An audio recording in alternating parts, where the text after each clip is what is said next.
Okay, let's dive in. We're taking a deep look today into some really compelling insights shared by Pastor Andrey Shapovalov. Yeah, focusing on this topic he calls fortresses of consciousness. Right. And right away, this material hits you with a pretty powerful core idea. It really does. That your mind, your consciousness, it's basically the rudder, the helm of your destiny. Absolutely. What's happening inside your head fundamentally directs where your life goes. And the claim is, and this is pretty striking, you just can't achieve anything truly significant without actively renewing your mind. And here's where it got really interesting for me, because the material points out something kind of surprising. What's that? This renewal of the mind, this crucial piece, it's apparently not an automatic thing. It's not presented as something that just happens when you, say, come to faith or have that salvation experience. It's actually something God leaves for us. Right, something we have to deliberately pursue, actively go after. Yep. And there's this built-in conflict, too. The carnal mind, that unrenewed part, it's described as automatically fighting back. Fighting against God's work. Yeah, resisting it. It's like that idea in Romans, Without that conscious effort to renew, our default setting is sort of, well, it's set against lining up with God. Okay, so if the mind's the rudder, but the carnal mind is fighting. Yeah. What exactly are these fortresses then? What does he mean by that? Well, the idea is that these fortresses are like structures built inside our consciousness. Okay. Often starting way back, maybe even from childhood experiences. There are these ingrained patterns of thinking, believing, reacting. Can you give us some examples? Like, what does that actually look like? Oh, definitely. A really vivid one given is just getting offended. It's described almost like a little nasty thing or maybe a little brat inside you. A little brat. Yeah, that part that instantly feels wounded, and right away wants revenge, wants to lash out. It's not just a passive feeling. It's this active impulse tied to that inner fortress. That image of a little brat inside that really sticks with you. It makes the point, doesn't it? Another one is how the mind handles stress. Okay. When it feels overwhelmed, can't cope. The consciousness itself, not just the body, it runs and hides in a fortress. Runs and hides. Yeah, the example used is someone turning to alcohol because of stress, and it's framed directly as running into a fortress of consciousness, a destructive refuge. So the drinking, the outward thing, is just a symptom of this inner structure offering some kind of messed up safety. Precisely. The mind's looking for shelter in these bad patterns because it hasn't been renewed to handle stress healthily. There's also a personal story shared, the Andreyuka anecdote. Right, I remember reading that. Yeah, the speaker talks about feeling really offended, deeply hurt when someone just called him by a simple, familiar name. Because using a title like apostle or something. Exactly. And that moment of feeling offended, that specific reaction, that was identified as a fortress activating, exposed something. Exposed what? Like pride. Yeah, an inner fortress of maybe pride or a need for recognition. And it brings up a really critical point from the material. Which is? The position or the place your consciousness assigns to someone that actually determines how much authority or ability they have to influence you, to teach you, to impact you.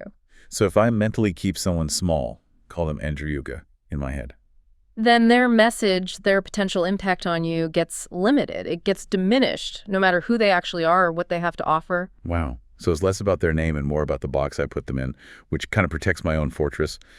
Okay, so how do we even start finding these things inside us? They sound pretty hidden. Well, the core argument here is it's profound, but maybe a bit challenging too. Okay. Basically, anything that hurts you, offends you, makes you proud, envious, triggers those strong negative reactions. It's not fundamentally the fault of the people or the situations outside. Really? Not their fault? Not fundamentally. Instead, it's consistently pointing to something inside you that needs dealing with. The idea is that nothing external can truly wreck God's peace unless it hits an unaddressed spot, a trigger point, a fortress already there. So the external situation isn't the real problem. It's more like the test. Yeah. The thing that reveals the internal structure. Exactly right. And the main way to identify these fortresses, according to this teaching, is by watching your reaction, really carefully observing your reaction to what happens around you. My reaction is the signal flare. That's a great way to put it. It points right to where those fortresses, those vulnerabilities exist in your consciousness. Okay, give me a concrete example. How would I watch that reaction? All right, imagine, say, a neighbor has some huge success. Something really good happens for them. Okay. If you find you just can't genuinely be happy for them, Maybe instead you feel that little twinge of envy. Pay close attention to that reaction. Your mind might even start, cooking up reasons why their success won't last, like constructing these negative scenarios. Yeah. That construction, that mental work, it's described as a fortress actively being built or reinforced right then and there, rooted in that envy inside you. The mind literally building walls against someone else's blessing because of my own internal issue. Yes. And the material points out something really unique about us humans in this. What's that?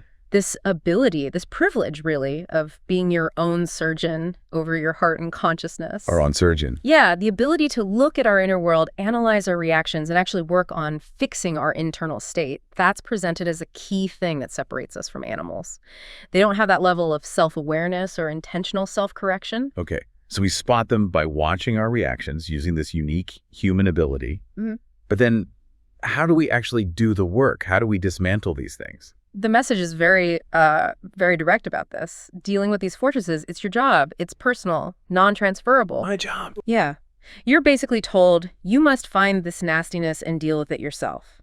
It's about confronting it, overcoming that inner issue head on. You can't expect other people or changing circumstances to fix it for you. So going back to that feeling of offense, the little brat. Right. When that offense flares up, it's identified as the little proud I inside that feels hurt or disrespected. And the instruction is? The instruction given is explicit. Kill it. It's not your friend. Wow. Kill it. That inner pride, that ego that gets wounded by what it sees as slights. Yeah. That's the target for demolition. No ambiguity there at all. None. And there's this really helpful analogy used, especially about why close relationships, like marriage, can sometimes feel so difficult. Okay. People close to you can feel like dentists. Dentists. How Well, they aren't usually trying to hurt you, Yeah. but they inevitably press on the hidden sore spots, the inner issues, the fortresses you might not even see yourself. And this is presented as, challenging, but potentially really helpful. It reveals what needs your inner attention. The absolute key is not to blame or lash out at the dentist. Because they're just the instrument showing you something. Exactly. They're highlighting something within you. The dentist revealing the hidden decay. That analogy is, that really sticks. And the material also talks about how useless it is to try and escape this by changing the externals, right? Like getting a new partner or something. Totally pointless, according to this. You can change partners, change jobs, move across the country, but that inner fortress, it stays right there. It's intact. So you just find a new dentist. You just get a new dentist who sooner or later finds and presses on the exact same unaddressed issues. The problem is inside you, and it travels with you.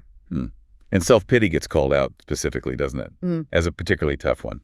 Yes, it's described as this really persistent creature or nastiness, something that can hang around for months, even years. Wow. And there's an interesting observation made. Self-pity often likes to surround itself with other people stuck in self-pity. Misery loves company. Pretty much. And conversely, genuinely happy, positive people, they can actually feel irritating or grating to someone trapped in that self-pity fortress. Their joy just highlights the lack. That makes sense. It also mentions something about how hard it is to have friends who will tell you the truth. Yeah, because your own inner pain, your projections, they might make your friends afraid to be totally honest because they fear losing the relationship if they point out your blind spots. So letting people tell you the truth requires you to be open, even if it hurts. Exactly. It requires cultivating that inner openness, that willingness to see yourself clearly, even the uncomfortable part. And all this internal maintenance, keeping track of offenses. Yeah. It sounds exhausting. The material talks about the energy cost of holding grudges. Oh, absolutely. It emphasizes how much mental energy and space it takes to keep that list. You know, the list of people you dislike who wronged you, cataloging every offense. Like a whole diary of negativity. That's a phrase used, yeah. Yeah. A whole diary. The alternative, the path to freedom, is doing the internal work, changing yourself. Okay, let's talk about what we build with internally. Thoughts seem pretty central here. They're presented as the basic building blocks, the fundamental material the mind uses. Right. And you can't build something good or strong using, garbage. Yeah. You have to intentionally load your mind with the right thoughts, the right perceptions. What you choose to dwell on literally becomes the structure of your consciousness. And forgiveness. Yeah. That comes in as an energy saver. A huge one, yeah. The argument is that making the decision to forgive, That takes minimal energy compared to the constant draining effort needed to hold on to the offense, maintain the resentment, keep those internal blacklists. That connects directly to how we understand insults, too. It does. There's a really powerful perspective offered here. When people insult you, especially if they don't really know you, they're often attacking their own internal image of you. The version that exists in their head, not the actual you. So it's their projection. Exactly. Recognizing that projection makes it so much easier to not take it personally, to not absorb it into your identity. And that stops it from triggering a fortress reaction in you. Okay. So where does the spirit of the world, as the material puts it, fit into all this? Where does it live? It makes a direct link. The spirit of this world, its influence, it takes up residence in those very fortresses and strongholds inside our consciousness that we haven't dealt with, that we failed to demolish. So our unaddressed issues are like entry points. That's the idea. They provide the space for worldly thinking and perspectives to come in and shape us. And the example of Christ is the total opposite of building these fortresses. Completely. Jesus, throughout his life, but especially under intense provocation, he just didn't get offended. Not in situations where a carnal, unrenewed mind would have absolutely reacted and built walls. Right. His non-reaction to offense is held up as the ultimate demonstration of a fully renewed consciousness. Okay, shifting gears slightly. There's a connection made between this inner strength and our ability to actually have influence in the world. Right. The material definitely asserts that having significant influence impacting the world, it requires substantial inner strength. Why is that? Because growth, increased visibility, they inherently attract intense spiritual opposition, attacks. It's described very directly as encountering demons and attack. So the thinking is, the greater your potential impact, the more opposition you should basically expect. That's the picture painted, yeah. And the guidance on how to respond is crucial. Which is? You don't need to engage with every critic. You don't have to prove yourself to every detractor, negative comment online or whatever. Why not? Because engaging just drains vital energy. It distracts you from your actual purpose. Like the example of Jesus on the cross again, maybe. Exactly. Instead of defending himself, getting into arguments, or retaliating, he prayed for his persecutors, said they didn't know what they were doing. That's presented as the ultimate example of operating from this deep place of inner peace, totally free from personal offense, even while dying. And this idea of being a vessel, how does that fit in? Yes. When you understand yourself primarily as a vessel for Christ's work, for his function, then the attacks you face, they're fundamentally aimed at at Christ operating through you more than they are personal attacks just on you, the vessel. And if your heart is pure, if it's free of those defensive fortresses, you actually gain the capacity to bear the weight, the gravity of influencing people without getting crushed by the opposition that comes with it. So if we're not supposed to build these fortresses of offense, anger, self-pity, where should our consciousness run? What's the alternative refuge? To God's fortress. That's presented as the true, healthy alternative, the place to run. Is that referencing that image in Proverbs? 18.10. Precisely. The name of the Lord is a strong tower. The righteous run into it and are safe. So the goal isn't just tearing down the old, unhealthy structures. It's actively building the fortress of God within your consciousness. So that becomes the default. Yes.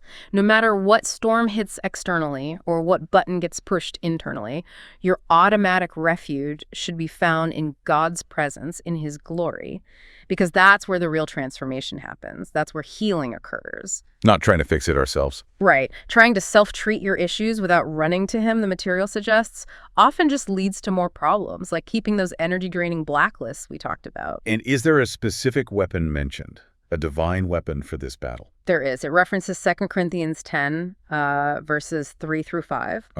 And interprets that scripture to mean our spiritual weapons have divine power. Power to demolish these strongholds. Which are the fortresses. Yeah, described as ingrained, installed images or established patterns of thought and perception, and power to tear down every proud obstacle raised against the knowledge of God.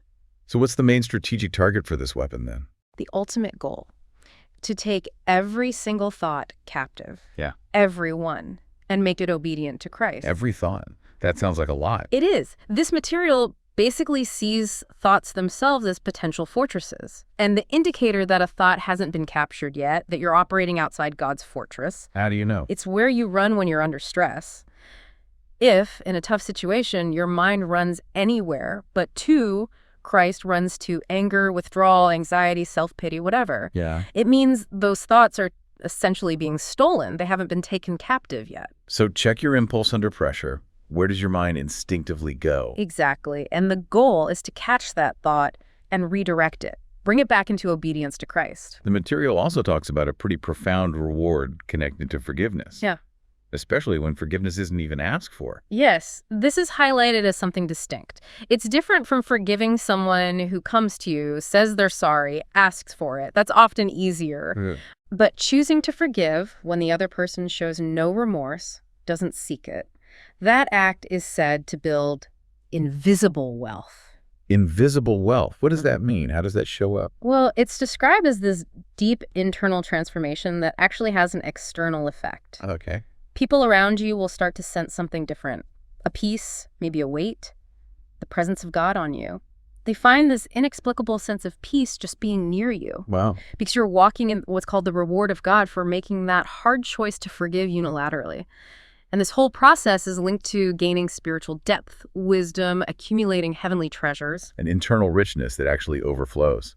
Yeah. That's powerful. Now, speaking of the internal work, there's also a really crucial point made about extending grace to yourself in this process. Oh, absolutely vital. Just like a parent doesn't condemn a toddler for falling down while learning to walk. You have to gift yourself grace through this whole journey, this journey of inner growth, of transformation. Don't fall into beating yourself up, harsh self-judgment for mistakes or slips along the way. And is transformation always this constant agonizing struggle then? No, not necessarily. The material suggests that sometimes transformation feels less like a fight and more like just maturing. Maturing. Yeah. You don't necessarily struggle intensely to stop doing something old. You simply grow up spiritually and you find you just don't want those old childish ways or patterns anymore, like naturally putting away childish things when you get older. Okay. And what's the most fundamental key to enabling all this transformation? Consistently staying in the presence of God. That's highlighted strongly. Just being there. The point is made that you cannot genuinely remain in God's real presence without being continually transformed. It's almost an automatic effect of being in his atmosphere. You move from strength to strength, from glory to glory. You just become more like him. You can probably look back on your own journey, right? You're likely a better, more transformed person each year. You've consistently prioritized just being with Christ. That atmosphere itself changes you. Okay, so pulling all this together, some final practical guidance. Yeah. How do we actually do this moment by moment? The core action that keeps getting reiterated is this.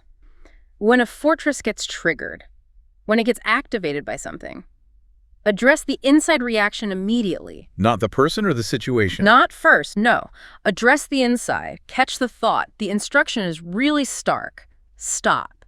Just stop the reaction internally. And it even suggests sometimes forcing yourself to take certain actions, right? As training. Yes, exactly. As a way to retrain that inner self. Like forcing yourself to genuinely rejoice for someone else's success, even when envy is bubbling up.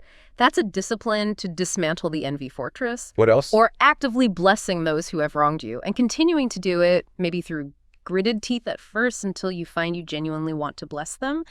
That retrains the heart away from vengeance or bitterness. And what about reframing opposition? How we see the people who trigger us?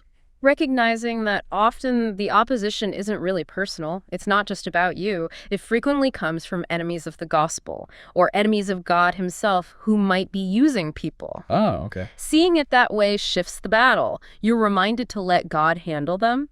Your personal fight, your focus needs to be the internal one against the fortress inside you that's reacting to them. And the whole idea of reactivity itself, reacting to attacks.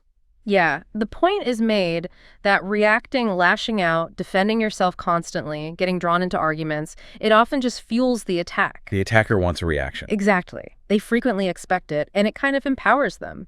The material strongly suggests that choosing not to react, choosing peace instead, that often makes the attack lose its energy surprisingly quickly, and it's powerful training for your own heart, building that inner stability. It sounds like God might have a different perspective on all this opposition than we tend to have. He really does. A fascinating perspective offered is that, Satan isn't some ultimate equal opponent or major threat to God in the grand scheme of things. Okay. God actually takes, maybe delight is the word, enjoyment In defeating Satan through his children, Yeah. our victories over these inner fortresses, they're part of his larger triumph playing out in the world. And what's described as the absolute worst thing for the devil from this perspective. When you allow God to flow through you so completely that it's no longer just you trying hard or your reaction, it's Christ himself living and reacting through you. So it's God's life expressed. Yes, that's seen as God's ultimate victory and expression made manifest right there in your life. That's what the enemy apparently fears most. That is incredibly powerful. Okay, as we start to wrap up this deep dive, what final reflections or maybe calls to action does this material leave us with? Well, there's a very direct encouragement. Ask the Holy Spirit to specifically show you your hidden fortresses, the ones unique to you. Don't try to hide them. Exactly. The message is clear. Don't hide them. Now is the time to expose them. Bring them into the light so you can receive healing and finally get free. And freedom really is the promise here, isn't it? It's the core promise, yes. Freedom comes as you actually address these internal structures. The speaker even shares some personal testimony about moving past years of bitterness, vengeance, only by finally confronting and dismantling his own inner fortresses. And the perspective shifts. Yeah, it shifts towards seeing Lucifer, Satan, as the primary enemy. Not people. People often act hurtfully out of their own brokenness, their own wounds, or simply not knowing God's love. There was even a specific spiritual exercise suggested, wasn't there? A practical step. Yes, a pretty profound one. It involves embracing the person who caused you the most significant pain, but doing it in your spirit. Yep. You identify them, call their name inwardly, and then consciously, intentionally say something like, God, I love them, I give them to you, I am letting go, I will no longer seek revenge or speak against them, I forgive. And it's really highlighted that forgiveness is a decision, right? Not necessarily a feeling you wait for. Exactly. It's presented as a decision of your will. And it's this conscious choice, maybe repeated over and over as needed, that starts to break down those deep-seated fortresses that have been hindering your spiritual depth, your progress, your peace. So what's the ultimate payoff? What happens when we do this difficult inner work? The outcomes described are pretty significant. Freedom, obviously, blessing, internal enrichment, an ease in carrying God's love, other people sensing that weight, that presence of God on you, becoming, frankly, a genuinely deep and interesting person. Mm-hmm. Persecution might still happen, the material acknowledges that, but with a healed heart, you have the capacity to handle it completely differently. It even encourages getting to a place where you can genuinely thank those who caused you pain. Thanks them. Yeah, thank them for the difficult lessons that maybe inadvertently pushed you towards growth and depth you wouldn't have found otherwise. Wow. Okay, so the fundamental takeaway from all this rich material seems to be the absolute necessity of this internal work. Yeah. Identifying, dismantling those inner fortresses of consciousness. Being disciplined about taking every thought captive to Christ.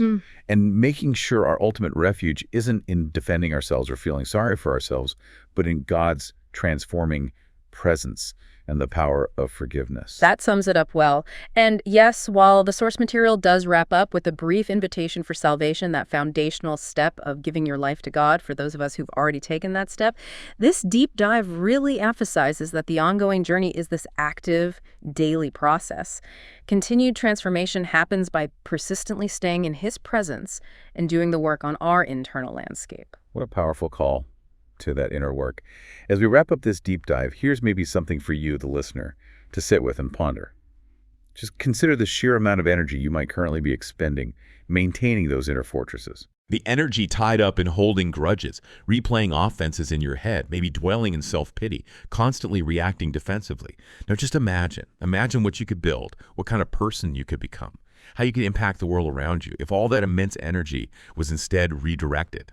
Directed entirely towards cultivating God's presence within you and allowing His peace to flow freely outward.